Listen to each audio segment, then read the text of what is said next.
আমি এখানে গাজরের হালুয়া করছি। এখানে 1 কেজি গাজর নিয়ে নিয়েছি। গাজরগুলোকে আমি গ্রেট করে নেব।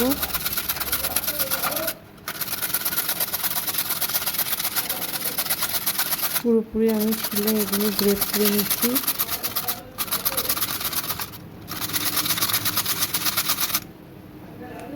মুখটা আমি ফেলে দিলাম। এরকম সরু সরু করে গ্রেট করে নেব সব গাজরগুলোকে।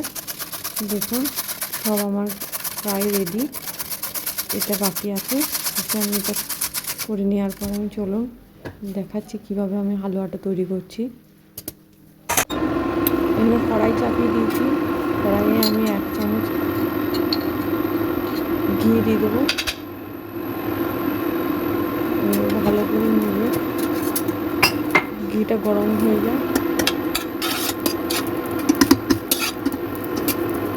এরপর আমি এলাচ, তেজপাতা, কাঠ মশলা এগুলো আমি সব দিয়ে দিচ্ছি। ভালো করে নাড়াচাড়া করে এর মধ্যে আমি গাজরটা দিয়ে দিচ্ছি।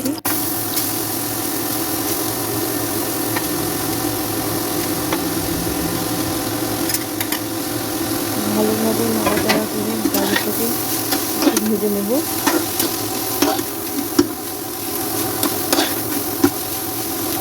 ভেজে নেওয়া হয়ে গেছে। এরপর আমি 1 বাটি চিনি দিয়ে দিলাম। 1 কেজি গাজরের মধ্যে আমি 1 বাটি চিনি দিয়েছি। কেউ যদি বেশি খান তার বেশি দেবেন।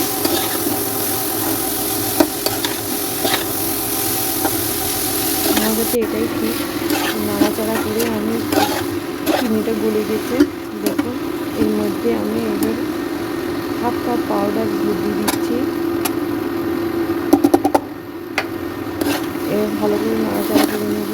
এটা আপনি লিকুইড দুধও দিতে পারেন, কিন্তু পাউডার দুধটা দিলে খুব সুন্দর স্বাদ হয়।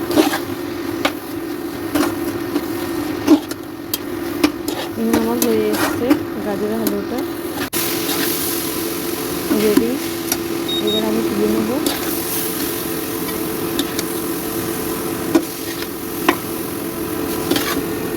দেখুন আমার পুরো রেডি।